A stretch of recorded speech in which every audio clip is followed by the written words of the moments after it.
Hello everyone, आपका अपनी Aryan online classes में एक बार फिर से स्वागत है। आज हम पढ़ेंगे 6 एम के बारे में। किसके बारे में? 6 एम के बारे में। तो जेएनयू बीएससी 6 सेमेस्टर केमिस्ट्री का आज मॉडल पेपर पढ़ने वाले हैं, जिसमें पेपर के साथ साथ में उनके आंसर भी अवेलेबल रहेंगे। तो आज की वीडियो में हम 6 सेमेस्टर के सब्जेक्ट कोड, कौन सा है subject code, industrial inorganic material से रिलेटेड आज की वीडियो है। क्योंकि 6 एम के अंतर्गत दो कोड है हमारे पास में। तो आज पहले कोड का मॉडल पेपर पढ़ने वाले हैं। पेपर कोड क्या है? इंडस्ट्रियल इनऑर्गेनिक मटेरियल है। तो इसी के रिगार्डिंग आज की वीडियो है। तो हमारे पास में पहला जो आज का क्वेश्चन रहता है, वैसे आप जानते ही है पेपर पैटर्न में पार्ट ए और पार्ट बी आने वाले हैं। पार्ट ए में 10 क्वेश्चन रहने वाले हैं, पार्ट बी में पर यूनिट से 2 क्वेश्चन रहेंगे। दोनों में से कोई एक करना कंपलसरी रहता है। वर्ड लिमिट का आपको पता ही है। पार्ट ए में ऑलमोस्ट 50 वर्ड्स होने चाहिए आंसर में, और पार्ट बी की बात करें तो कम से कम 500 टू 600 वर्ड्स होने चाहिए आंसर में। आप अपनी लैंग्वेज का प्रयोग कर सकते हैं, भाव वही होने चाहिए। बाकी जो लैंग्वेज है वो आप कैसी भी प्रयोग कर सकते हैं। ठीक है। तो आज का जो पहला क्वेश्चन है वो हमारे पास में है, पोर्टलैंड सीमेंट के 4 मुख्य यौगिकों के नाम, सूत्र और गुण लिखिए। तो हमें नाम, सूत्र और गुण तीनों पूछे गए एक साथ। पार्ट ए का पहला क्वेश्चन है। तो सिंपल सी बात है, इसमें 4 मुख्य यौगिक कौन कौन से होंगे। फर्स्ट हमारे पास में आता है ट्राई कैल्शियम सिलिकेट। कौन आता है? Try calcium silicate. इसमें मुख्य रूप से जो है वो कैल्शियम सबसे ज़्यादा इम्पोर्टेंट रखता है। कि आप देख सकते हैं सब में, यहाँ पर भी कैल्शियम है, कैल्शियम है, कैल्शियम है और कैल्शियम है। इसका मतलब कैल्शियम की सबसे ज़्यादा महत्वपूर्ण भूमिका यहाँ पर है। ट्राई कैल्शियम सिलिकेट, तो इसका नाम आ गया। सूत्र की बात करें तो इसका सूत्र है हमारे पास में 3CaO.SiO2, जिसको हम शॉर्ट में क्या लिखते हैं? C3S लिखते हैं। क्या लिखते हैं? C3S। C3S का मतलब क्या हो जाएगा? तो C3S का मतलब है कैल्शियम 3 है और सिलिकॉन जो है वो कितने हो जाएंगे? 1। फिर हमारे पास में बात आती है, अगर इसकी मात्रा की बात करें तो ये कितना होता है? ये होता है 50 to 60%। और अगर गुण की बात करें तो ये सीमेंट को प्रारंभिक 7 दिनों में लगभग कितनी शक्ति प्रदान करता है? 60% शक्ति प्रदान करता है। सेकेंड हमारे पास में मुख्य यौगिक है डाई कैल्शियम सिलिकेट। फॉर्मूला उसका क्या रहेगा? 2CaO.Si2। मात्रा कितनी रहेगी? 15 से 30% रहने वाली है। और यह धीमी गति से क्रिया करता है और यह अंतिम या फिर दीर्घकालिक शक्ति प्रदान करता है। यह कब? ये प्रारंभिक 7 दिनों में प्रदान करता है और ये अंतिम या फिर दीर्घकालिक शक्ति प्रदान करता है, लंबे समय तक शक्ति प्रदान करता है। उसके बाद में हमारे पास में आता है ट्राई कैल्शियम एल्यूमिनेट। इसकी मात्रा कितनी होती है? 5 से 10% होती है। कितनी होती है? 5 से 10%। यह जल में मिलाने पर तुरंत क्रिया करता है। कैसा करता है? तुरंत क्रिया करता है और त्वरित जमाव करता है। क्या करता है? त्वरित जमाव करता है, तुरंत जमाव कर लेता है। उसके बाद में नेक्स्ट फोर्थ नंबर पर है टेट्रा कैल्शियम एल्यू एल्यूमिनोफेराइट। तो इसका फॉर्मूला क्या रहेगा? 4CaO.Al2O3 Fe2O3। इन शॉर्ट अगर बोला जाए तो कैल्शियम, एल्यूमिनियम और फेरस तीनों के ऑक्साइड उपस्थित होते हैं। यह सीमेंट को धूसर रंग प्रदान करते हैं और कम शक्ति प्रदान करते हैं। पहली चीज़ तो ये, इनका मुख्य कार्य क्या है? यह रंग प्रदान करते हैं। क्या प्रदान करते हैं? रंग। और ये शक्ति जो है वो बहुत ही कम प्रदान करते हैं तुलनात्मक रूप से। फिर हमारे पास में नेक्स्ट आता है, नेक्स्ट क्वेश्चन है बिना बुझा हुआ चूना मतलब CaO बनाने की विधि का समीकरण दीजिए और इसे निस्तापन क्यों कहते हैं। क्योंकि सिंपल सी बात है, चूना दो प्रकार का है। एक होता है बिना बुझा हुआ और एक होता है बुझा हुआ चूना। दोनों में फ़र्क क्या है? तो फ़र्क सिंपल सा है कि बिना बुझा हुआ जो चूना है वो जल के साथ क्रिया करके बुझा हुआ चूना में परिवर्तित हो जाता है। तो अभिक्रिया क्या रहेगी? कैल्शियम कार्बोनेट को जब हम गर्म करते हैं, क्या करते हैं? गर्म करते, तो ये क्या बनता है? CaO बनता है, कैल्शियम ऑक्साइड बनता है, जिसे हम क्या बोलते हैं? बिना बुझा हुआ चूना कहते हैं। और कौन सी गैस का निष्कासन होता है? CO2 गैस का निष्कासन हो जाता है। एरो ऊपर की साइड है, इसका मतलब निकल जाती है बाहर। क्लियर है। फिर बात आती है कि इसे निस्तापन क्यों कहते हैं। तो निस्तापन इसलिए कहते हैं क्योंकि इसमें क्या बनता है, कार्बोनेट अयस्क या कच्चे माल को वायु की अनुपस्थिति में या फिर सीमित मात्रा में उसके गलनांक से कम तापमान पर, सिंपल सी बात है, टेम्परेचर दे रहे हैं, इसका मतलब गलनांक तो हो गई, गलनांक से कम ताप पर गर्म करके गैसीय अशुद्धि, गैसीय अशुद्धि इसमें कौन सी है, तो गैसीय अशुद्धि है इसमें CO2, कौन है, CO2 है, बाहर निकाला जाता है और इसे ऑक्साइड में बदला जाता है। कहने का मतलब इन शॉर्ट में इतना है कि कैल्शियम कार्बोनेट जो है इसको इसके गलनांक बिंदु से कम ताप पर गर्म किया जाता है, जिससे इसकी गैसीय अशुद्धि बाहर निकल जाती है और हमें कैल्शियम का ऑक्साइड प्राप्त होता है। इसलिए इसे क्या बोलते हैं, निस्तापन कहते हैं। क्या कहते हैं, निस्तापन कहते हैं। फिर हमारे पास में next question, third number question है, कांच को हरा रंग देने वाले दो रंगदाताओं के नाम, ऑक्सीकरण अवस्था और रंग लिखिए। क्या क्या रंग रहेंगे और उनकी ऑक्सीकरण अवस्थाएं भी हमें साथ में लिखनी है। ठीक है। तो बात करें अगर हमारे पहले यौगिक की, तो पहला कौन है हमारे पास में, क्रोमियम ऑक्साइड है। कौन है, क्रोमियम ऑक्साइड है। हमने ये पहले भी पढ़ रखा है कि डी ब्लॉक के जो तत्व है वो रंग प्रदान करते हैं। क्या प्रदान करते हैं, रंग प्रदान करते हैं। तो क्रोमियम ऑक्साइड और कॉपर ऑक्साइड की बात करें तो दोनों ही किसके तत्व है, डी ब्लॉक के तत्व है। किसके है, डी ब्लॉक के तत्व है। तो रंगदाताओं के नाम आ गए। उसके बाद में पूछा ऑक्सीकरण अवस्था, तो क्रोमियम ऑक्साइड में क्रोमियम की +3 होती है, कॉपर की कितनी होती है, +2। फिर पूछा है रंग, तो क्रोमियम ऑक्साइड कैसा देता है, पन्ना हरा देता है, पन्ना हरा रंग प्रदान करता है, जबकि कॉपर ऑक्साइड हरा नीला। तो क्रोमियम हो जाएगा पन्ना हरा और कॉपर ऑक्साइड कौन सा हो जाएगा, हरा नीला हो जाएगा। क्लियर है। जो चीज़ें हमसे पूछी गई हमने उसको लिख लिया। फिर विशेष नोट में क्या ध्यान रखना है, Fe+2 अशुद्धि भी हल्का रंग प्रदान करती है। कांच में उपस्थित Fe मतलब Fe भी किस कौन सा तत्व है, डी ब्लॉक का तत्व है। ये तीनों के तीनों किससे संबंधित है, 3D से संबंधित है। किससे संबंधित है, 3D से संबंधित है। जिसे हटाने के लिए हमें किसका उपयोग करना पड़ता है, MnO2 का उपयोग किया जाता है। अगर हम बात करें Mn की, तो मैग्नीज भी किसका है, डी ब्लॉक का तत्व है। क्लियर है। उसके बाद में नेक्स्ट है हमारे पास में जैविक नाइट्रोजन स्थिरीकरण की समीकरण, 1 मोल N2 में कितने मोल NH3 बनते हैं और कौन सी गैस निकलती है। तो सिंपल सी बात है, सबसे पहले हम क्या कर रहे हैं, N2 नाइट्रोजन की क्रिया हम किसके साथ में करवा रहे हैं, 8H++8 इलेक्ट्रॉन, ताकि प्लस माइनस दोनों आपस में क्या हो जाए, न्यूट्रल हो जाए। फिर हमारे पास में क्या है, 16 ATP है। अब इसकी अभिक्रिया जब भी करवाएंगे तो हमारे पास में क्या प्राप्त होगा, NH3 अमोनिया के कितने मोल प्राप्त हो रहे हैं, 2, और 1 मोल किसका प्राप्त हो रहा है, हाइड्रोजन का। ATP जो है वो किस में कन्वर्ट हो गई, ADP में कन्वर्ट हो गई। किस में कन्वर्ट हो गई, ADP में कन्वर्ट हो गई, +16 Pi। तो सिंपल सी बात है, हमसे क्या पूछे, 1 मोल N2 से कितने मोल NH3 बनते हैं। तो सिंपल सी बात है, कितने बनेंगे, 2 मोल बनेंगे। और कौन सी गैस निकलती है, तो हाइड्रोजन गैस निकलती है। बस हमें यही बताना है, 2 मोल अमोनिया के प्राप्त होते हैं और गैस निकलती है हाइड्रोजन। कितने मोल निकलती है, तो 1 मोल निकलती है। पता कैसे चलता है, तो सिंपल सी बात है, उनके स्टाइक्योमेट्रिक गुणांक कितने हैं। स्टाइक्योमेट्रिक गुणांक ही मोलों की संख्या को प्रदर्शित करते हैं। NH3 के आगे 2 था, इसका मतलब 2 मोल है। H2 के आगे कोई संख्या नहीं, इसका मतलब 1 मोल है। उसके बाद में नेक्स्ट आता है हमारे पास में, नेक्सालन को परिभाषित कीजिए। बॉक्साइड नेक्सालन का अभिकर्मक सांद्रता, ताप और दाब लिखिए।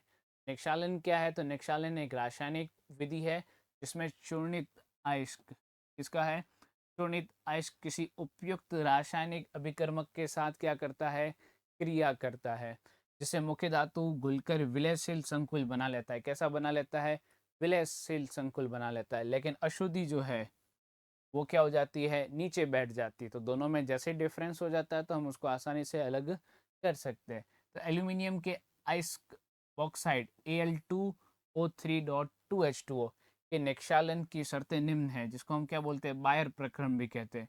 क्या शर्तें रहेगी, तो इसका अभिकर्मक व सांद्रता की बात करें तो सोडियम हाइड्रोक्साइड अभिकर्मक है और सांद्रता कितनी है 45%। सांद्र जलीय विलयन है, कितना है 45% है।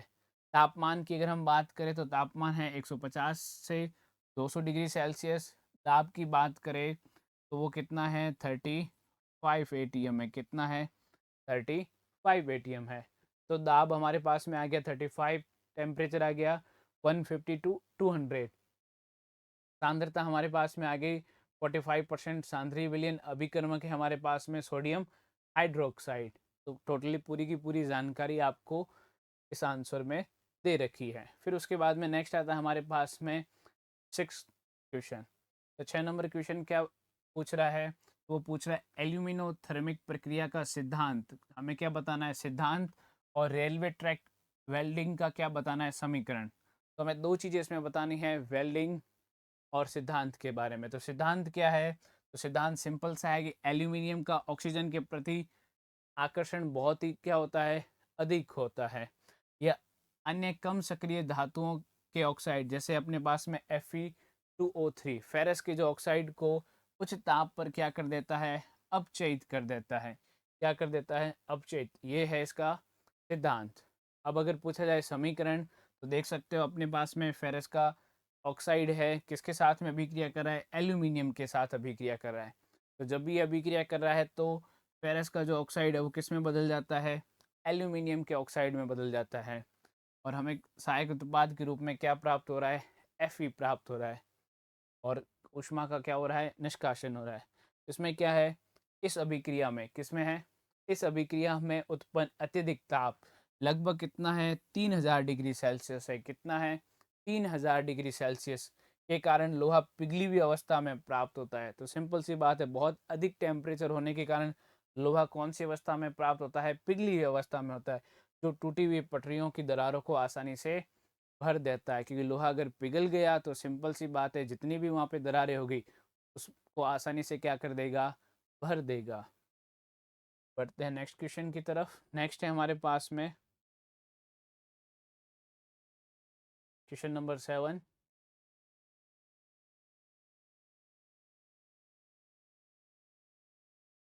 तो क्वेश्चन नंबर 7 क्या है, तो क्वेश्चन नंबर 7 हमसे पूछ रहा है कि चाल्कोपाइराइट का सूत्र लिखिए। तो सूत्र क्या है हमारे पास में CuFeS2, क्या है CuFeS2। फिर हमसे पूछा है इसमें कितने प्रतिशत Cu की गणना करनी है। तो सिंपल सी बात है, तो जब भी अपने को प्रतिशत मात्रा पूछी जाए तो सभी का अपने को क्या ज्ञात करना पड़ेगा अणुभार। तो इन सभी का अगर हमारे पास में अणुभार है तो जोड़ देंगे तो पूरे का आ जाएगा। तो Cu का कितना होता है 63.5, Fe का कितना होता है 55.8, सल्फर का कितना होता है 32, लेकिन H2 है तो 2 से क्या कर देंगे मल्टीप्लाई। सबको जब हम ऐड करेंगे तो हमारे पास में कितना आ जाएगा 183.3 ग्राम पर मोल। अब बात आती है कि प्रतिशत ज्ञात करनी है तो हम क्या करेंगे, तो सिंपल सा अपने पास में फॉर्मूला रहेगा Cu की जो मात्रा है मतलब Cu की जो अणुभार है उसमें हम यौगिक के अणुभार का क्या कर दे देंगे भाग, और गुणा किसका कर लेंगे 100 का। 100 का क्यों करें क्योंकि हमें प्रतिशत चाहिए। तो Cu की मात्रा कितनी है अपने पास में 63.5, ऑल ओवर कितना है 83, तो यह 83 प्रतिशत चाहिए तो हमने 100 को क्या कर लिया मल्टीप्लाई कर दिया। तो ऑल ओवर हमारे पास में आंसर कितना आया 34.64। तो Cu की प्रतिशत गणना आ गई अपने पास में 34.64% आ गई। फिर हमसे पूछा ऐसे कॉपर पायराइट क्यों कहते हैं। तो नेक्स्ट क्वेश्चन के लिए आंसर क्या रहेगा, कॉपर पायराइट इसलिए कहा जाता है क्योंकि पीतल जैसे पीले रंग का चमकदार सल्फाइड है। सल्फाइड क्यों है क्योंकि सिंपल सी बात है इसमें सल्फर है, अयस्क है जो दिखने में बिल्कुल आयरन पायराइट जैसा दिखता है। इसके जैसा दिख रहा है आयरन पायराइट के जैसा दिखता है, परंतु इसमें आयरन के साथ कॉपर भी रासायनिक रूप से क्या होता है उपस्थित होता है। तो आप देख सकते हो आयरन पायराइट का सूत्र क्या है FeS2, लेकिन चाल्कोपाइराइट का सूत्र क्या है, तो उसमें आयरन पायराइट के साथ साथ में कॉपर भी ऐड है। क्या ऐड है कॉपर ऐड है। क्लियर है। तो जो जो हमसे पूछे गए थे हमने उनका आंसर लिख लिया। उसके बाद में फिर बात आती है हमारे पास में यूरेनियम के 3 उपयोग। यूरेनियम का काफ़ी अधिक महत्वपूर्णता रहती है। उसके बाद में परमाणु रिएक्टर में किस समस्थानिक का प्रयोग किया जाता है? तो 3 महत्वपूर्ण उपयोग क्या है? पहला है नाभिकीय ईंधन, दूसरा है सैन्य उपयोग, तीसरा है कवच भेदी सामग्री में। किसमें होता है? कवच भेदी सामग्री में। किस समस्थानिक का प्रयोग किया जाता है? तो यूरेनियम 235 का उपयोग किया जाता है, 235 का उपयोग किया जाता है।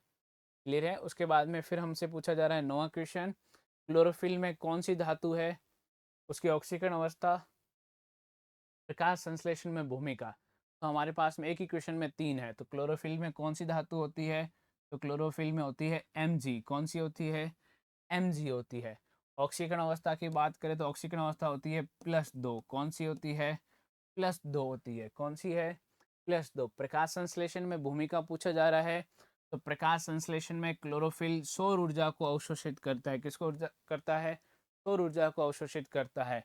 Mg+2 आयन की विशिष्ट संरचनात्मक स्थिति के कारण यह अवशोषित ऊर्जा द्वारा इलेक्ट्रॉन को उत्तेजित करके इलेक्ट्रॉन परिवहन श्रृंखला में भेजता है। तो इसकी भूमिका है, क्लोरोफिल जो है सौर ऊर्जा को क्या करता है?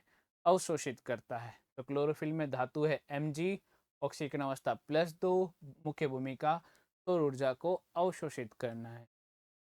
उसके बाद में हमारे पास में हीमोग्लोबिन में लोहे की ऑक्सीकरण अवस्था और ऑक्सीजन परिवहन में भूमिका सहकारिता सहित लिखिए। तो इसका आंसर किस प्रकार देंगे हम? तो हीमोग्लोबिन में हीम भाग में लोहा, लोहे की ऑक्सीकरण अवस्था कितनी है?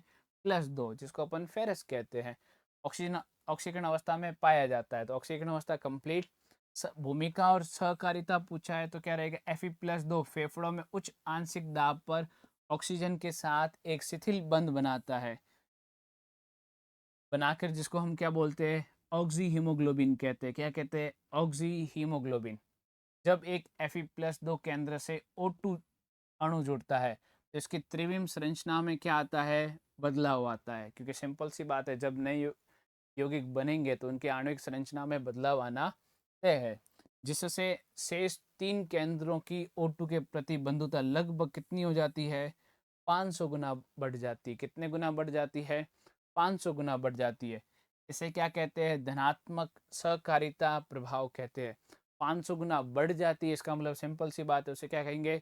धनात्मक सहकारिता प्रभाव कहेंगे। क्या कहेंगे? धनात्मक सहकारिता प्रभाव। तो ये था हमारे पास में आज के मॉडल पेपर का पार्ट ए, जिसके अंतर्गत टोटल क्वेश्चन की संख्या 10 पर यूनिट से कितने क्वेश्चन है? 2 है। क्लियर है? अब बढ़ते हैं पार्ट बी की तरफ। किसकी तरफ? पार्ट बी की तरफ, जिसमें पर यूनिट से 2 क्वेश्चन पूछे जाते हैं, दोनों में से कोई एक करना अनिवार्य रहता है। ठीक है? फिर हमारे पास में नेक्स्ट आता है long type question part B.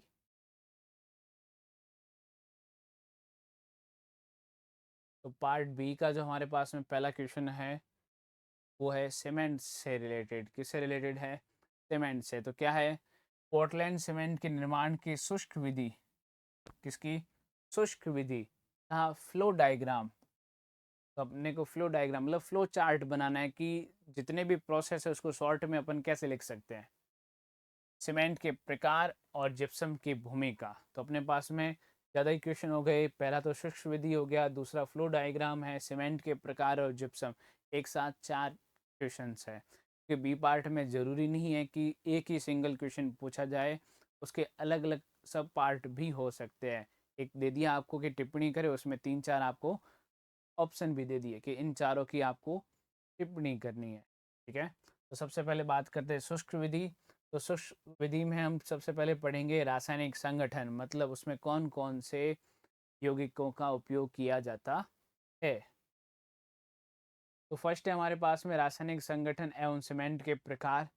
तो अगर इसकी बात करें तो पोर्टलैंड सीमेंट में मुख्य रूप से कैल्शियम ऑक्साइड, अगर शॉर्ट में बोले तो कैल्शियम, सिलिका मतलब SI सिलिकॉन, एल्यूमिनियम और Fe, इन चारों के ऑक्साइड का उपयोग किया जाता है। देख सकते हैं CaO, SiO2, Al2O3, Fe2O3, मतलब कैल्शियम, सिलिकॉन, एल्यूमिनियम और फेरस के ऑक्साइडों का उपयोग किया जाता है। शुष्क विधि का की बात करें तो सबसे पहले हमारे पास में आती है कच्चे माल की तैयारी।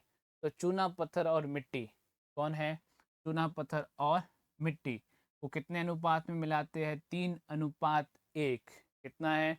3:1 में मिलाकर बॉल मिल में बारीक पीस कर कच्चा मिश्रण बनाया जाता है। तो सबसे पहले 3:1 में इनको मिक्स करेंगे, इनको अच्छे से पीसेंगे ताकि ये बहुत ही सूक्ष्म कणों में बदल जाए। फिर हमारे पास में नेक्स्ट आता है प्री हीटर। क्या आता है? Pre heater. प्री हीटर का मतलब क्या है? कच्चे मिश्रण को चक्रवात प्री हीटर में डाला जाता है, जहाँ कितना है? लगभग 800 डिग्री सेल्सियस पर लगभग 90% चूना पत्थर का विखंडन हो जाता है। चूना पत्थर का विखंडन किस में होगा? कैल्शियम ऑक्साइड में, क्योंकि अपन जानते हैं कैल्शियम कार्बोनेट का जब विघटन होता है तो कैल्शियम ऑक्साइड व CO2 गैस का निष्कासन होता है। फिर हमारे पास में है रोटरी भट्टी की बात करें तो क्लिंकर क्षेत्र, इसमें टेम्परेचर कितना है? ऑलमोस्ट 1400 से 1450 डिग्री सेल्सियस में सामग्री पिघल कर मटर के दानों के आकार के सख्त कंकड़ों में बदल जाती है। यहाँ पर जो सामग्री है वो पिघल जाती है और मटर के छोटे छोटे दानों के जितने सख्त कंकड़ों में बदल जाती है, जिसको हम क्या बोलते हैं? जिसको हम क्लिंकर कहते हैं। क्या कहते हैं? क्लिंकर, या फिर जिसे सीमेंट क्लिंकर भी कहा जाता है। शीतलन और पिसाई। क्लिंकर को ठंडा करके उसमें 3 से 5% क्या मिलाया जाता है? जिप्सम मिलाते। कितना मिलाते? जिप्सम। तो जिप्सम को शुरुआत में नहीं मिलाया जाता है, सीमेंट क्लिंकर को ठंडा करने के बाद में मिलाया जाता है। इसका अपने पास में फॉर्मूला क्या रहेगा? CaSO4.2H2O मिलाकर फिर क्या करते हैं? पीसा जाता है, जो महीन कणों में हमें दिखाई देता है। अगर फ्लो चार्ट की बात करें तो फ्लो चार्ट हमारे पास में है, देख सकते हो। फर्स्ट है हमारे पास में चूना पत्थर जिसको 75% है, मिट्टी कितनी है? 25%। तो हो गया ना अनुपात 3:1। फिर उसके बाद में इसको क्या करते हैं? बॉल मिल में इसकी पिसाई की जाती है, फिर इसका कच्चा मिश्रण तैयार होगा। फिर इसको हम क्या करेंगे? प्री हीटर में गर्म करते हैं लगभग 800 डिग्री सेल्सियस तापमान पर। फिर घूर्णी भट्टी में लगभग 1400 से 1450 डिग्री सेल्सियस में गर्म करते हैं। उसके बाद में क्लिंकर जो हमें प्राप्त होता है उसको हम क्या करते हैं? ठंडा करते हैं। ठंडा करने के बाद में क्लिंकर में जिप्सम मिलाया जाता है। लगभग कितना मिलाते हैं? 3 से 5% मिलाया जाता है। कितना मिलाया जाता है? 3 से 5% मिलाया जाता है। फिर उसको क्या किया जाता है? सीमेंट मिल में भेज दिया जाता है। फिर उसके बाद में क्या करते हैं? उसकी पिसाई करते हैं। जैसे हमने इसको पीसा उसके बाद में उसकी क्या हो जाएगी? पैकेजिंग। और इस प्रकार से अपने को सीमेंट प्राप्त होती है। पैकेजिंग के बाद में फिर उसका जैसा उपयोग चाहते हैं वैसा उपयोग कर लिया जाता है। फिर हमारे पास में इसमें एक छोटा क्वेश्चन और भी था कि जिप्सम की इसमें भूमिका क्या है, कि जिप्सम को मिलाना क्यों अनिवार्य होता है? तो सिंपल सी बात है, सीधे पानी के साथ मिलाए तो उपस्थित ट्राई कैल्शियम एल्यूमिनेट पानी के साथ तीव्र गति से क्रिया करके 5 मिनट के भीतर ही सीमेंट को क्या कर देगा? जमा देगा। क्या कर देगा? जमा देगा। जिप्सम मिलाने पर जल के साथ क्रिया करके यह C3A बना देगा, ट्राई कैल्शियम एल्यूमिनेट की सतह पर अघुलनशील कैल्शियम सल्फो एल्यूमिनेट हाइड्रेट की सुरक्षात्मक परत बना देता है। कहने का मतलब सिंपल सा है, जिप्सम को अगर पहले मिला दिया जाए तो क्या हो जाएगा? त्वरित जमा हो जाएगा। इसलिए उसको सीमेंट क्लिंकर को ठंडा करने के पश्चात आवश्यकता अनुसार मिलाया जाता है, जो उसके जमने की दर को भी प्रभावित करता है। तो हमारे पास में है ट्राई कैल्शियम एल्यूमिनेट। उसके बाद में हम क्या मिला रहे हैं? 3CaSO4 2H2O, मतलब हम मिला रहे हैं इसके अंदर जिप्सम और हमारे पास में जल के अणु हैं। बनेगा क्या हमारे पास में? तो बनेगा हमारे पास में C3A.3CaSO4 डॉट जल के अणु कितने बन रहे हैं? 32 बन रहे हैं। कितने बन रहे हैं? 32 बन रहे हैं। और इसको हम क्या बोलते हैं? एंट्रीगाइट बोलते हैं। ठीक है, एक सुरक्षात्मक परत है जो C3A के जल अपघटन को क्या कर देता है? धीमा कर देता है, जिससे सीमेंट का प्रारंभिक जमाव समय बढ़कर 30 से 45 मिनट का हो जाता है, ताकि हम उसे अच्छे से आकार दे सके। फिर बात आती है हमारे पास में नेक्स्ट क्वेश्चन है, अथवा का जो क्वेश्चन है कि चूने की औद्योगिक निर्माण गुण उपयोग की विस्तृत विवेचना करनी है। तो चूने का व्यावसायिक निर्माण चूना पत्थर के तापीय अपघटन द्वारा किया जाता है। किसके द्वारा करते हैं?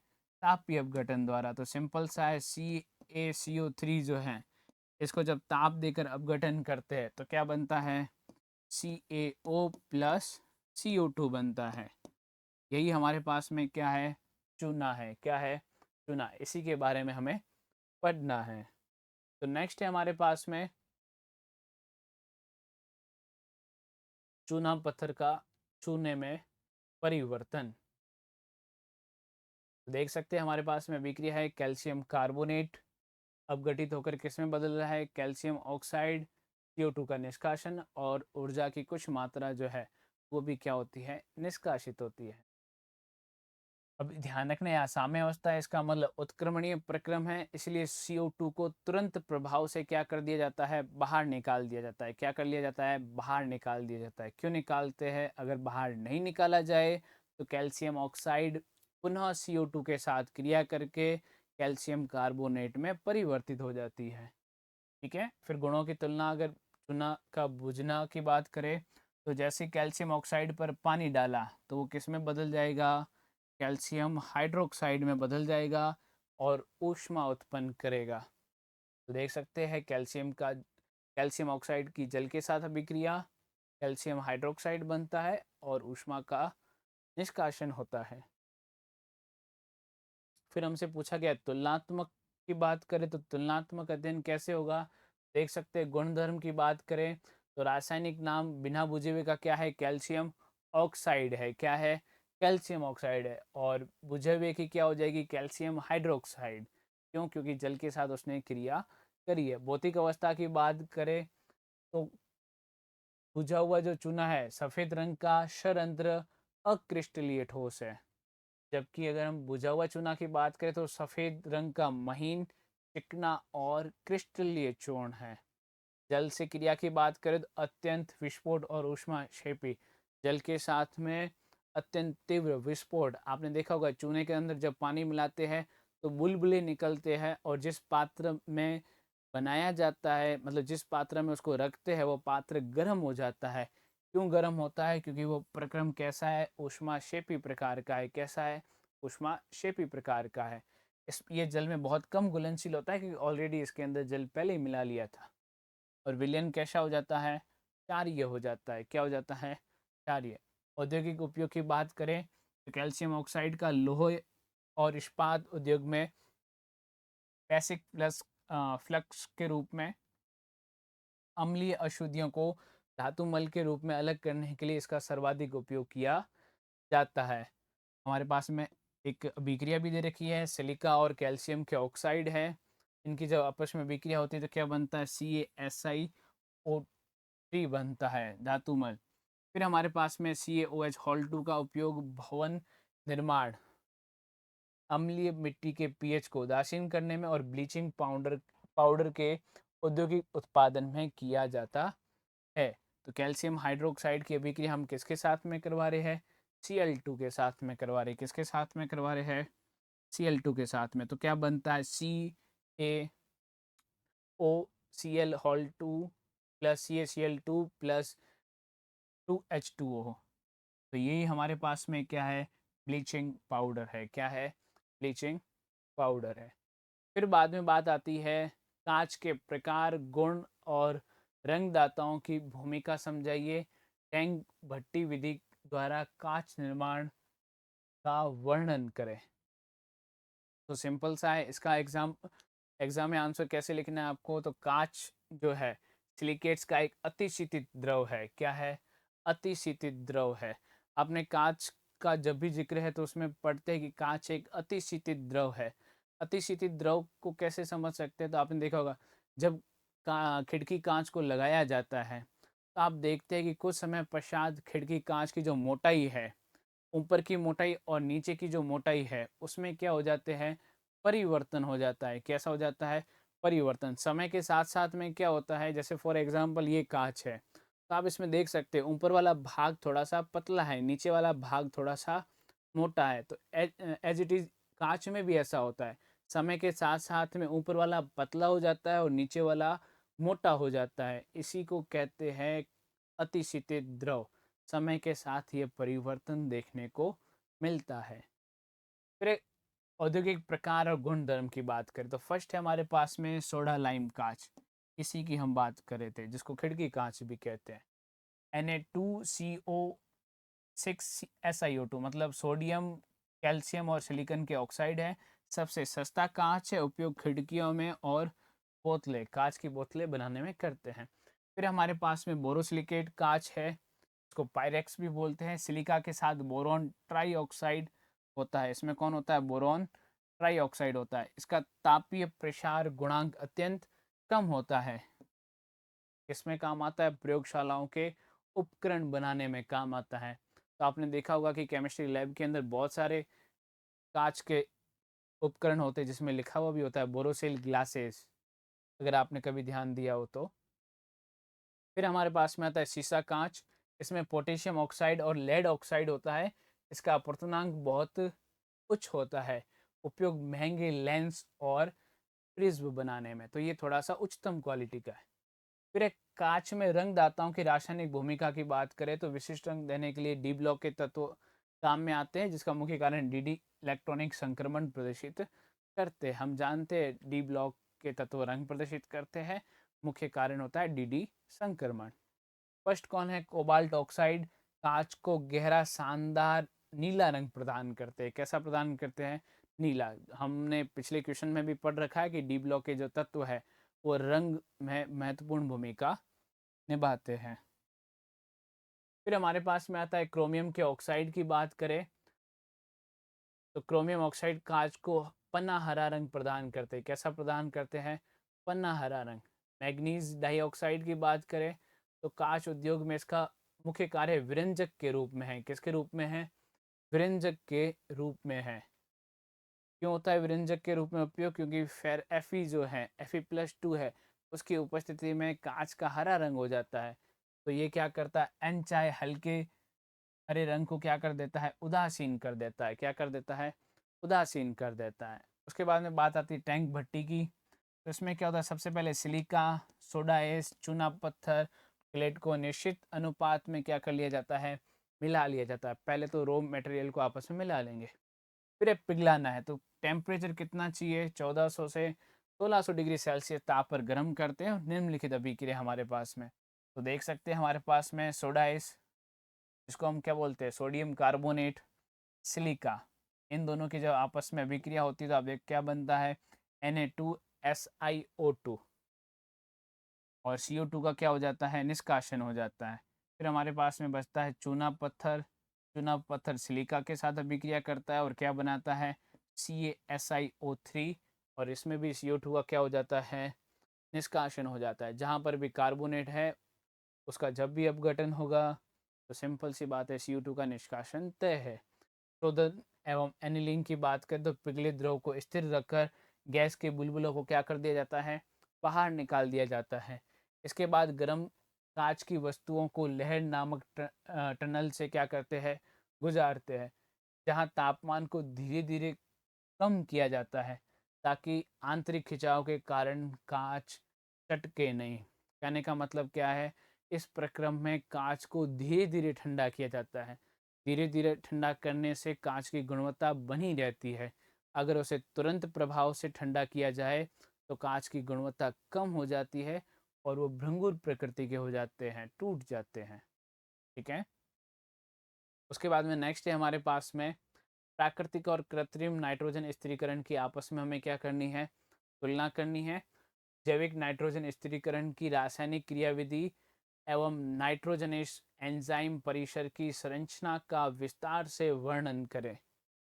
हमारे पास में एक ही क्वेश्चन में कुछ क्वेश्चंस है, तो स्टेप बाय स्टेप सारे क्वेश्चंस को हम लिखेंगे क्वेश्चन के साथ उनका आंसर। तो क्वेश्चन है, अब हम पहली बात करें, हमसे पूछा गया है तुलना की। तो क्वेश्चन में तुलना पूछा गया तो हमने तुलना लिखा है फर्स्ट। तो प्राकृतिक नाइट्रोजन स्थिरीकरण, हमने हमें सिलेबस की वीडियो में हमने देखा भी था कि नाइट्रोजन स्थिरीकरण जो है प्राकृतिक एवं कृत्रिम दोनों प्रकार से होता है। तो बात कर रहे हैं प्राकृतिक की, तो इसमें क्या होता है, कमरे के तापमान पर दाब कितना चाहिए, 1 एटीएम चाहिए। जबकि कृत्रिम मतलब हेबर-बॉश विधि में कितना चाहिए होता है, 450 डिग्री सेल्सियस तापमान की आवश्यकता होती है। दाब 1 एटीएम से कितना हो जाता है, 200 एटीएम हो जाता है।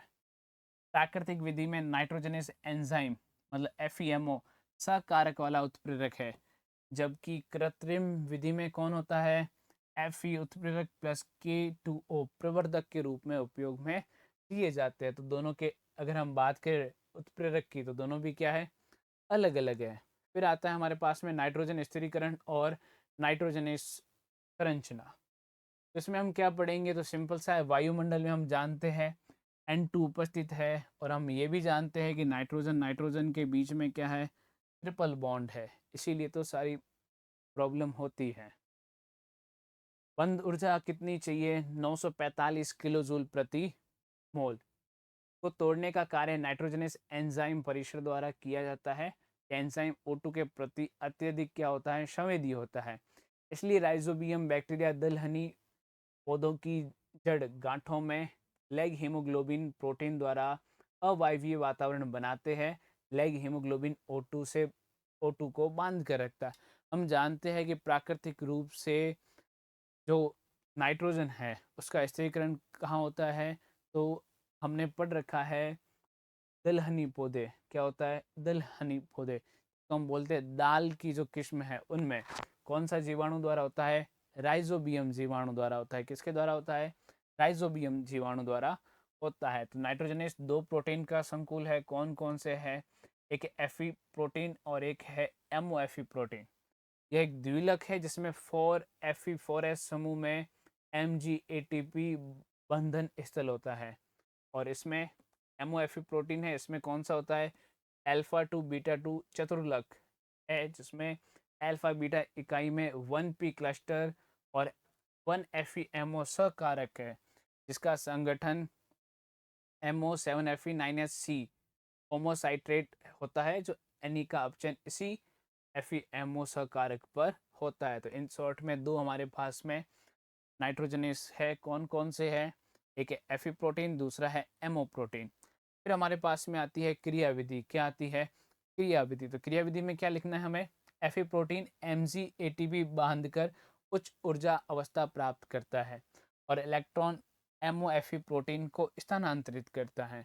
ये चक्र कितनी बार दोहराया जाता है, तो ये चक्र 8 बार दोहराया जाता है। N2 सकारक के Fe परमाणु से बंधता है और क्रमिक रूप से प्रोटॉन इलेक्ट्रॉन जुड़कर अमोनिया में क्या हो जाता है, अपचयित हो जाता है। किस में हो जाता है, अमोनिया में अपचयित हो जाता है। फिर बढ़ते हैं नेक्स्ट क्वेश्चन की तरफ। और हाँ, एक हमारे पास में इसमें अभिक्रिया भी रहेगी जो हमने पार्ट ए में पढ़ भी रखी है। N2 plus 8H plus plus 8 electron plus 16 ATP। तो सिंपल सी बात है, N2 किस में कन्वर्ट हो जाएगा, 2NH3 में अमोनिया के दो अणु बनाएगा। हाइड्रोजन जो शेष बचे हैं वो H2 के रूप में हो जाएंगे। ATP जो है ADP में कन्वर्ट हो जाएगी। तो ये हमारे पास में अभिक्रिया। प्रत्येक N2 अपचयन पर अनिवार्य रूप से 1 मोल H2 भी सह उत्पाद के रूप में बनती है। तो हाइड्रोजन गैस भी 1 मोल के रूप में बनती है, अमोनिया 2 मोल बनते हैं। फिर बात करते हैं क्वेश्चन नंबर 13 की। तो क्वेश्चन नंबर 13 क्या है, तो क्वेश्चन नंबर 13 है हमारे पास में धातु क्रम के मूल सिद्धांत और चरण लिखिए। इसके लिखने हमें धातु क्रम के मूल सिद्धांत और चरण लिखने हैं। सेकंड इसमें क्या है, चुंबकीय पृथक्करण, निक्षालन, वैषम्यरीकरण समझाइए, वात्य भट्टी की संरचना और कार्यविधि। इन शॉर्ट देखा जाए तो हमें सिद्धांत और चरण दो चीजें समझानी है। चुंबकीय पृथक्करण 3, निक्षालन 4, वैषम्यरीकरण 5, वात्य भट्टी की संरचना 6 और कार्यविधि 7। एक ही क्वेश्चन में इतने अलग अलग टाइप के क्वेश्चन है। तो बात करते हैं कि हम किस प्रकार इसका आंसर लिखेंगे। तो धातु क्रम अयस्कों में शुद्ध धातुओं के निष्कर्षण की प्रक्रिया है। इसके मुख्य चरण है सांद्रण, निस्तापन, भर्जन, अपचयन और शोधन। निस्तापन और भर्जन दोनों ऑप्शन में रहेंगे, ठीक है, ऑप्शनल।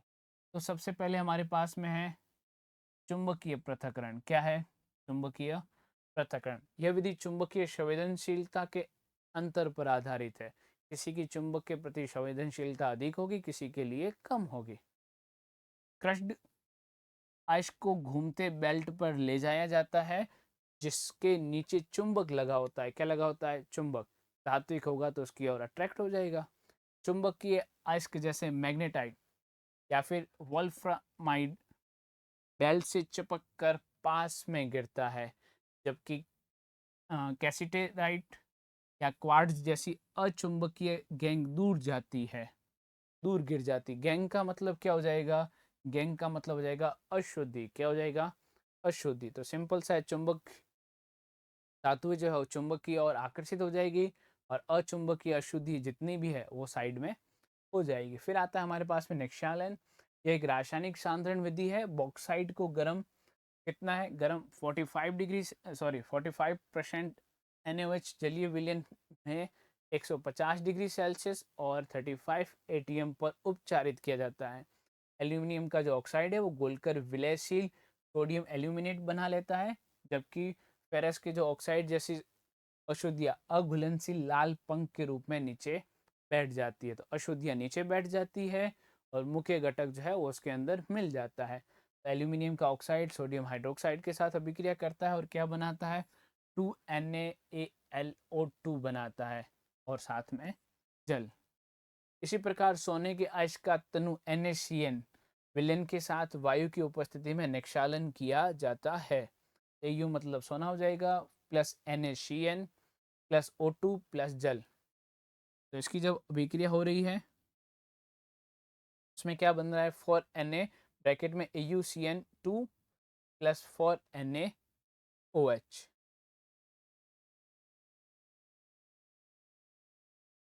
फिर क्या है हमारे पास में? बने हुए संकुल को बाद में जिंक चूर्ण द्वारा विस्थापित करके शुद्ध सोना प्राप्त किया जाता है। क्या प्राप्त किया जाता है? शुद्ध सोना प्राप्त किया जाता है। फिर नेक्स्ट हमारे पास में आता है बेसेमरीकरण। तो ये पिग आयरन से कार्बन, सिलिकॉन, मैग्नीज, फॉस्फोरस जैसी अशुद्धि हटाने की प्रक्रिया है। बेसेमर परिवर्तित्र में पिघला लोहा लेकर नीचे तीव्र वायु प्रवाहित की जाती है। वायु कैसी प्रवाहित की जाती है? तीव्र। अशुद्धियाँ ऑक्सीकृत होकर सिलिकॉन जो है वो ऑक्सीजन के साथ क्रिया करके सिलिका, और फॉस्फोरस जो है वो 5O2 4p प्लस 5O2 ये भी क्या करता है? ऑक्साइड में परिवर्तित हो जाता है 2p2O5। यह अशुद्धियाँ चूने के साथ मिलकर धातुमल बनाती है। देख सकते हैं सिलिका के ऑक्साइड और कैल्शियम के ऑक्साइड क्या बना रहे हैं? CaSiO3। फिर बात करते हैं हम वात्या भट्टी की संरचना और कार्यविधि की। तो वात्या भट्टी की संरचना की बात करें तो ये कितनी होती है? ये होती है 32-35 मीटर हाइट होती है। कितनी है हाइट है इसकी? 30 से 35 मीटर। इसके अंदर अग्निशय ईंटों का अस्तर लगा होता है, मतलब उसके जो आंतरिक भाग है वहाँ पर अग्निशय ईंटें, ताकि उच्च तापमान को सहन कर सके। ऊपर से हेमेटाइट कॉक चूना पत्थर डाला जाता है। नीचे से ट्यूमर द्वारा 1200 डिग्री सेल्सियस गर्म वायु प्रवाहित की जाती है। तो टेम्परेचर ऑलमोस्ट कितना है? 1200 डिग्री सेल्सियस। आवश्यकता पड़ने पर कम ज़्यादा भी हो सकता है। फिर आता है अपचयन क्षेत्र। इसमें फेरस का जो ऑक्साइड है वो कार्बन मोनोऑक्साइड के साथ क्रिया करता है। क्या बनाता है? 2Fe3O4 plus CO2। और क्या बनता है? ये जो Fe3O4 प्लस कार्बन मोनोऑक्साइड के साथ फिर से अभिक्रिया करता है और फेरस ऑक्साइड और CO2 अभिक्रियाएं होती है। चूना पत्थर अपघटित होकर कैल्शियम ऑक्साइड में बदल जाता है। चूना पत्थर कैल्शियम ऑक्साइड में बदल जाता है और फेरस के जो ऑक्साइड है वो FeO में, Fe2O3 जो है किस में हो जाएगा? FeO में कन्वर्ट हो जाता है। फिर हमारे पास में आता है इसका सलाइन क्षेत्र। तो सलाइन क्षेत्र में का जो टेम्परेचर है वो कितना हो जाएगा? 700 से 1200 डिग्री सेल्सियस। अब इसमें क्या हो रहा है? FeO जो है वापस किसके साथ क्रिया कर रहा है? कार्बन मोनोऑक्साइड के साथ। और क्या बना रहा है? Fe बना रहा है, फेरस और CO2 अभिक्रिया द्वारा स्पंज लोहा बनता है। ऑक्सीजन से क्रिया करके मुख्य अपचायक CO कार्बन मोनोऑक्साइड गैस बनाता है। अर्थ क्षेत्र जो है सबसे ज़्यादा टेम्परेचर वाला रहता है 1500 से 2000 डिग्री सेल्सियस। कितना रहता है? 1500 से 2000 डिग्री सेल्सियस। पिघला लोहा नीचे बैठ जाता है और कम घनत्व वाला धातु मल इसके ऊपर तैरता रहता है। दोनों को अलग अलग निकासों द्वारा क्या कर लिया जाता है? बाहर कर दिया जाता है। तो पिघला लोहा नीचे हो जाएगा और कम घनत्व वाला मतलब धातु मल जो है वो इसके ऊपर तैरता है। तो दोनों अलग अलग निकासों से निकालेंगे तो सिंपल सी बात है, दोनों हमें किस अलग अलग रूप में प्राप्त हो जाएंगे। तो ये था हमारा क्वेश्चन। अब बात करते हैं नेक्स्ट क्वेश्चन की तरफ। नेक्स्ट है हमारे पास में एल्यूमिनोथर्मिक प्रक्रिया और प्रतिध्वनि भट्टी पर विस्तृत टिप्पणी करनी है हमें, तथा धातुक्रम प्रक्रियाओं के प्रकार को हमें क्या करना है? समझाना है। तो फर्स्ट है हमारे पास में प्रक्रिया पूछा गया है, तो हमारा पहला टॉपिक रहेगा प्रक्रिया। तो इसमें प्रक्रिया में क्या रहेगा? यह इस सिद्धांत पर कार्य करता है कि एल्यूमिनियम का ऑक्सीजन के प्रति आकर्षण बहुत ही अधिक होता है, जो कि हमने पहले पढ़ा है। एल्यूमिनियम चूर्ण जो है कम सक्रिय धातुओं ऑक्साइडों को उच्च ताप पर धातु में क्या कर देती है? अपचेज कर देती है। क्रोमियम के ऑक्साइड जो है एल्यूमिनियम के साथ क्रिया कर रहे हैं, तो क्रोमियम अपचेत हो जाता है और एल्यूमिनियम जो है ऑक्सीजन के साथ में क्या कर लेती है? क्रिया कर लेती है। इसका मुख्य उपयोग क्या है? रेलवे ट्रैक की थर्माइड वेल्डिंग में पिघला हुआ लोहा प्राप्त करने के लिए किया जाता है, जो हमने पहले पार्ट ए के अंदर पढ़ा है। फिर हमारे पास में आता है इसमें नेक्स्ट प्रतिध्वनि भट्टी वाला। तो अब हम पढ़ेंगे प्रतिध्वनि भट्टी। बात करें अगर प्रतिध्वनि भट्टी की, तो प्रतिध्वनि भट्टी जो है यह एक क्षैतिज भट्टी है जिसका छत कैसा होता है? मेहराबदार होता है। एक सिरे पर फायर बॉक्स होता है जहाँ ईंधन जलाया जाता है। गर्म गैसें और ज्वाला क्षेत्र से टकराकर प्रतिध्वनि होकर नीचे रखे अयस्क पर पड़ती है, या अयस्क सीधे ईंधन के संपर्क में नहीं आता है, जिससे धातु प्रदूषित नहीं होती। उपयोग कहाँ होता है? तांबा प्रगलन और पिटवा लोहा बनाने में किया जाता है। किसमें करते हैं? पिटवा लोहा बनाने में करते हैं। किसमें? पिटवा लोहा बनाने में करते हैं। फिर हमारे पास में है धातु क्रम प्रक्रियाओं के प्रकार। पहला है हमारे पास में ऊष्मा धातु क्रम। दूसरा है हमारे पास में जलीय धातु क्रम। तीसरा हमारे पास में रहेगा विद्युत धातु क्रम। तो अलग अलग प्रकार के हमारे पास में धातु क्रम प्रक्रियाओं के प्रकार हैं। उसके बाद में नेक्स्ट हमारे पास में आता है चाल्कोपाइराइट से तांबे के निष्कर्षण के सभी चरणों की रासायनिक अभिक्रियाएं लिखे। पिच ब्लेंड से यूरेनियम निष्कर्षण और यूरेनियम के उपयोग लिखिए। सिंपल सी बात है, बी पार्ट के क्वेश्चन है तो हमारे पास में लेंथी रहने वाले हैं कि हमारे पास में वर्ड लिमिट भी बहुत ज़्यादा है। 100 टाइप का क्वेश्चन होगा तो इतना ज़्यादा एक्सप्लेन करना हमारे लिए भी संभव नहीं होगा। तो ये मॉडल पेपर है आपके पास में, आपको इसी के अकॉर्डिंग पढ़ना है। और क्वेश्चंस जो है इनसे भी आ सकते हैं और अदर भी आ सकते हैं। 100% यही आए कोई ज़रूरी नहीं है। ये सिर्फ और सिर्फ एक सामान्य पैटर्न है ताकि आपको अनुमान आ जाए कि क्वेश्चन कैसे आने वाले हैं और हमें आंसर जो है वो कैसे देना है। ठीक है, तो आंसर में हम क्या लिखेंगे? चाल्कोपाइराइट जो है CuFeS2 से तांबा निष्कर्षण की प्रक्रिया 5 चरणों में होती है। कितने चरण है? 5। पहला चरण क्या है? तो फैन उत्प्लावन विधि द्वारा पाइन तेल जैंथेट की उपस्थिति में सल्फाइड अश्क को गैंग से क्या किया जाता है? अलग करते हैं। सेकंड चरण हमारे पास में आंशिक भर्जन रहने वाला है। सीमित वायु में उपस्थिति में गर्म करने पर आयरन सल्फाइड क्या हो जाता है? ऑक्सीकृत हो जाता है। तो आप देख सकते हैं चाल्कोपाइराइट ऑक्सीजन के साथ क्रिया करता है और क्या बनाता है? CuS, मतलब कॉपर जो वो सल्फर के साथ में क्रिया कर लेता है। फिर हमारे पास में FeS है, आयरन सल्फाइड है, और SO2 है, सल्फर डाइऑक्साइड जो है वो क्या हो जाती है? वाष्पीकृत होकर बाहर निकल जाती है।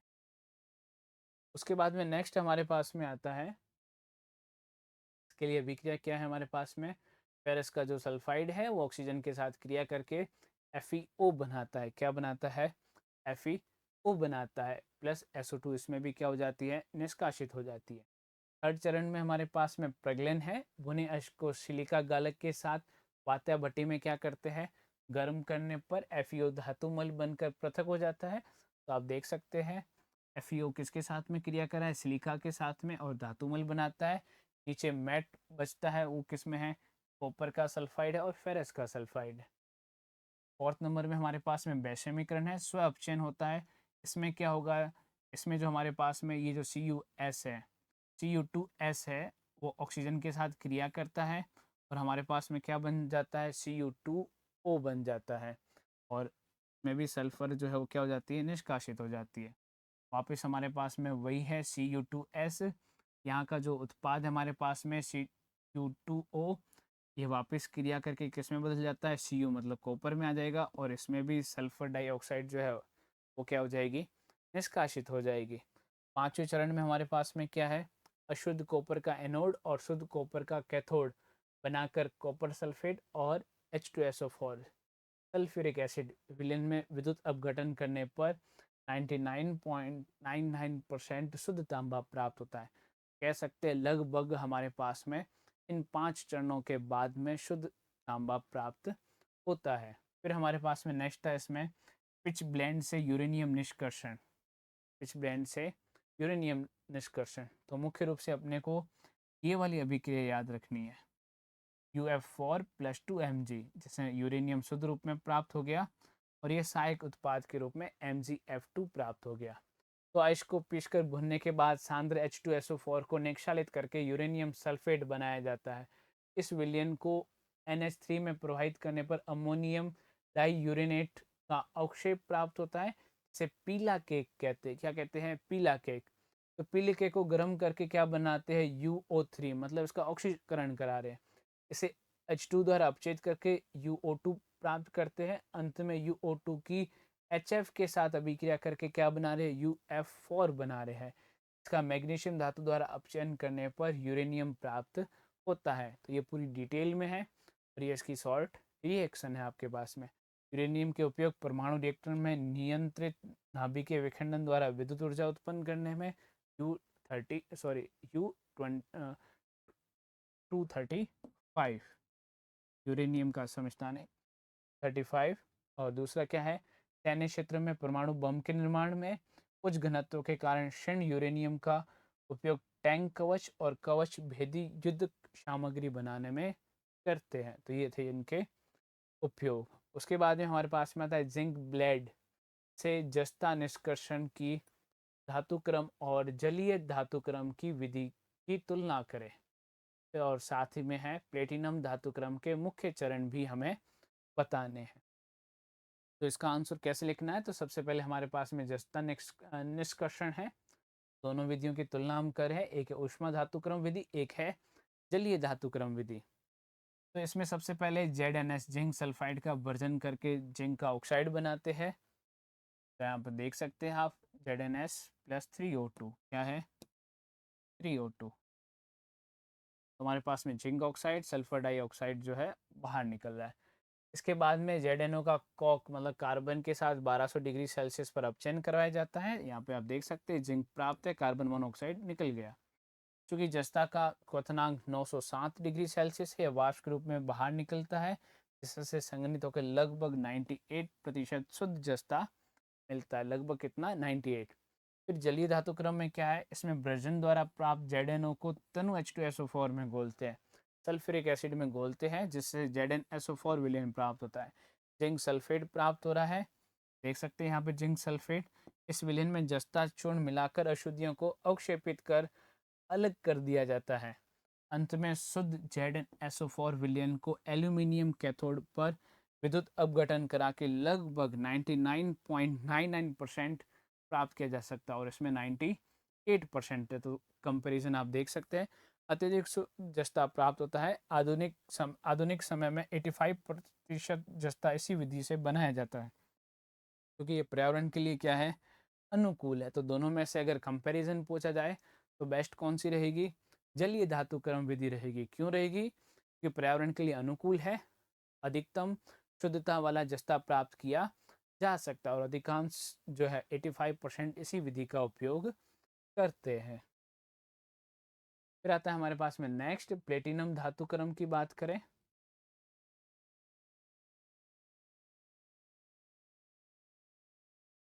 तो इसमें हमें क्या लिखना है, तो प्लेटिनम धातु क्रम, तो प्लेटिनम अयस्क या फिर सल्फाइड अयस्क के मेट को अम्लराज में घोला जाता है। किसमें घोलते हैं? अम्लराज में, जिससे विलेशिल हेक्साक्लोरो प्लेटिनेट अम्ल बनता है। इस विलयन में अमोनियम क्लोराइड मिलाने पर अमोनिया क्लोरोप्लेटिनेट का पीला अवक्षेप प्राप्त होता है। तो हेक्साक्लोरोप्लेटिनेट अम्ल जो है वो NH4 अमोनियम किसके साथ में मिला रहे हैं? अमोनियम क्लोराइड के साथ में मिला रहे हैं। तो हमें क्या प्राप्त होता है? तो हमें प्राप्त होता है NH4 और 2PtCl6 अवक्षेप के रूप में, मतलब पेंदे में जमा हो जाता है, जिसको हम क्या बोलते हैं? अमोनियम क्लोरोप्लेटिनेट बोलते हैं, पीले रंग का, और साथ में हाइड्रोक्लोरिक अम्ल प्राप्त होता है। इस अवक्षेप को 500 डिग्री सेल्सियस पर गर्म करने पर प्लेटिनम स्पंज प्राप्त होता है। तो ये रहा हमारे पास में प्लेटिनम, जिसे विद्युत अपघटनीय शोधन द्वारा 99.95% शुद्ध किया जा सकता है। तो कह सकते हैं लगभग ये शुद्ध अवस्था में है। उसके बाद में आता है हमारे पास में जैविक प्रक्रियाओं में आवश्यक और सूक्ष्म तत्वों की भूमिका। सोडियम, पोटेशियम, मैग्नीशियम, कैल्शियम और फेरस की जैविक भूमिका विस्तार से समझाइए। जैविक नाइट्रोजन स्थिरीकरण चक्र लिखिए। तो जैविक तंत्र में तत्वों को दो भागों में बांटा गया है, एक है आवश्यक तत्व और एक है सूक्ष्म तत्व। आवश्यक कौन कौन से हैं? तो carbon, hydrogen, oxygen, nitrogen, sodium, potassium, calcium, magnesium, जो शरीर की संरचना को पराशरण संतुलन बनाते हैं। सूक्ष्म तत्व कौन से हैं? जिनकी मात्रा बहुत ही कम चाहिए अपने को, जैसे हमारे पास में फेरस, जिंक, कॉपर, मॉलिब्डेनम है हमारे पास में, कोबाल्ट, जो एंजाइम के उत्प्रेरक केंद्रों के रूप में कार्य करते हैं। कुछ की आवश्यकता हमें अधिक होती है, कुछ की आवश्यकता हमें कम होती है। विशेषता की बात करें सोडियम की, तो बाह्य कोशिका द्रव में पाया जाता है। यह शरीर में जल के संतुलन, पराशरण दाब, तंत्रिकाओं में क्रिया विभव उत्पन्न करने के लिए उत्तरदायी है। आपने पढ़ा होगा सोडियम पोटेशियम पंप वाला, Na+ के प्लस एटीपी फेज पंप प्रति एटीपी अणु 3Na+ को बाहर और 2K+ को क्या कर देता है? अंदर भेजता है। तो आपने सोडियम पोटेशियम पंप पढ़ा होगा बायो में। फिर हमारे पास में आता है पोटेशियम। यह अंतःकोशिका द्रव का मुख्य कैटायन है और ये पेशी संकुचन, तंत्रिका आवेग संचरण और कई एंजाइमों के लिए सक्रियण के लिए क्या होता है? आवश्यक है। तो ये मुख्य हमारे पास में आवश्यक है। फिर हमारे पास में मैग्नीशियम, ये क्लोरोफिल अणु के पोरफायरिन वलय के केंद्र में उपस्थित होता है और प्रकाश संश्लेषण में मुख्य भूमिका निभाता है। शरीर में Mg संकुल के मुख्य संकुल के रूप में यह उन एंजाइमों का वास्तविक सबस्ट्रेट है जो एटीपी का उपयोग करते हैं। फिर हमारे पास में कैल्शियम, यह हड्डी और दांतों में हाइड्रोक्सी एपेटाइट के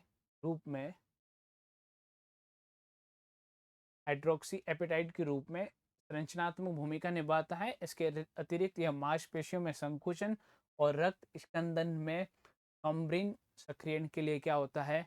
आवश्यक होता है।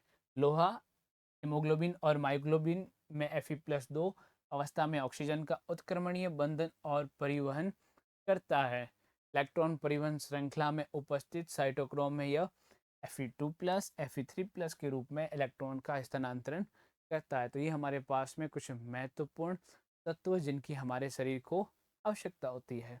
फिर स्थिरीकरण चक्रण की बात करें तो N2 गैस रासायनिक रूप से अत्यंत निष्क्रिय होती है, क्योंकि इसके दोनों परमाणुओं के बीच त्रिआबंध होता है। हम जानते हैं नाइट्रोजन के बीच में ट्रिपल बॉन्ड होता है। सहजीवी बैक्टीरिया जैसे राइजोबियम पौधों की जड़ गांठों में नाइट्रोजनेस एंजाइम परिसर द्वारा इस त्रिआबंध को सामान्य ताप दाब पर तोड़कर अमोनिया में क्या कर देते हैं? अपघटित कर देते हैं। इसमें कर देते हैं? अमोनिया में अपघटित कर देते हैं। फिर नेक्स्ट है हमारे पास में जड़ गांठों में उपस्थित लाल रंग का लेग हीमोग्लोबिन प्रोटीन मुक्त O2 क्या कर लेता है? बांध लेता है, जिससे नाइट्रोजनेस एंजाइम अवायवीय वातावरण में सुरक्षित रहकर क्या करता है? कार्य करता है। बनी हुई अमोनिया अंततः ग्लूटामिन अमीनो अम्ल के रूप में पौधों द्वारा क्या कर ली जाती है? ग्रहण कर ली जाती है। और इसके अथवा का क्वेश्चन क्या रहेगा, क्लोरोफिल और हीमोग्लोबिन में धातु की भूमिका की तुलना करनी है हमें, और जैविक नाइट्रोजन स्थिरीकरण में नाइट्रोजनेस की भूमिका, लेग हीमोग्लोबिन का महत्व बताना है। तो विशेषता क्या रहेगी, तो क्लोरोफिल में है केंद्रीय धातु आयन मैग्नीशियम है, इसमें लोहा है। रासायनिक संरचना की बात करें तो ये पोरफायरिन वलय के केंद्र में होता है, और ये हीम समूह के रूप में पोरफायरिन वलय के केंद्र में होता है। इसके साथ लंबी हाइड्रोफोबिक फाइटोल पूंछ जुड़ी होती है, इसमें ग्लोबिन प्रोटीन श्रृंखला से जुड़ा होता है। कार्यप्रणाली की बात करें तो ये सौर ऊर्जा के फोटोन को अवशोषित करता है, और ये फेफड़ों के उत्कोतक O2 का परिवहन करता है। यह अपनी ऑक्सीकरण अवस्था में परिवर्तन नहीं करता, केवल उत्प्रेरक का कार्य करता है। और यह क्या करता है, O2 के जुड़ने पर उच्च चक्रण से निम्न चक्रण अवस्था में बदलता है। यह अवस्था में परिवर्तन नहीं करता, यह अवस्था में परिवर्तन करता है। फिर हमारे पास में है जैविक नाइट्रोजन स्थिरीकरण में नाइट्रोजनेस की भूमिका। तो क्या भूमिका है हमारे पास में, तो भूमिका है नाइट्रोजनेस एकमात्र एक ऐसा एंजाइम परिवार है जो सामान्य ताप और दाब पर नाइट्रोजन के मजबूत त्रिक बंध को क्या कर सकता है, तोड़ सकता है, क्योंकि सामान्य अवस्था में संभव नहीं है। यह दो भागों में बना होता है, एफी प्रोटीन और एमओएफी प्रोटीन। एफी प्रोटीन एटीपी के जल अपघटन से ऊर्जा लेकर इलेक्ट्रॉन को एमओएफी प्रोटीन के सक्रिय केंद्र पर क्या कर देता है, भेज देता है। यहाँ नाइट्रोजन गैस बनकर अमोनिया में अपचित होती है। इसके लिए कितनी आवश्यकता होती है, 16 एटीपी अणुओं की भारी मात्रा में ऊर्जा खर्च हो जाती है। कितनी, 16 एटीपी। एटीपी मतलब एडिनोसिन ट्राइफॉस्फेट। फिर उसके बाद में क्या है हमारे पास में, तो उसके बाद में लेग हीमोग्लोबिन का महत्व क्या है, लेग हीमोग्लोबिन का महत्व। फिर है नाइट्रोजनेस एंजाइम मुक्त ऑक्सीजन के प्रति अत्यंत संवेदनशील होता है, और ऑक्सीजन की उपस्थिति में स्थायी रूप से नष्ट हो जाता है, क्योंकि लाइजोबियम बैक्टीरिया को जीवित रखने वाले श्वसन के लिए ऑक्सीजन की आवश्यकता होती है। इसलिए पौधों की जड़ गांठों में लेग हीमोग्लोबिन उत्पन्न होता है। यह प्रोटीन एक ऑक्सीजन मेहतर की तरह कार्य करता है, जो मुक्त ऑक्सीजन को बहुत मजबूती से क्या कर लेता है, बांध लेता है। इससे बैक्टीरिया को श्वसन के लिए आवश्यक न्यूनतम ऑक्सीजन तो मिल जाती है, परंतु मुक्त ऑक्सीजन न होने के कारण नाइट्रोजनेस एंजाइम पूरी तरह क्या रहता है, सुरक्षित रहता है। और लेग हीमोग्लोबिन के बिना जैविक नाइट्रोजन स्थिरीकरण संभव नहीं है। तो ये सबसे इम्पोर्टेंट चीज़ याद रखना, लेग हीमोग्लोबिन के बिना जैविक नाइट्रोजन स्थिरीकरण संभव नहीं है।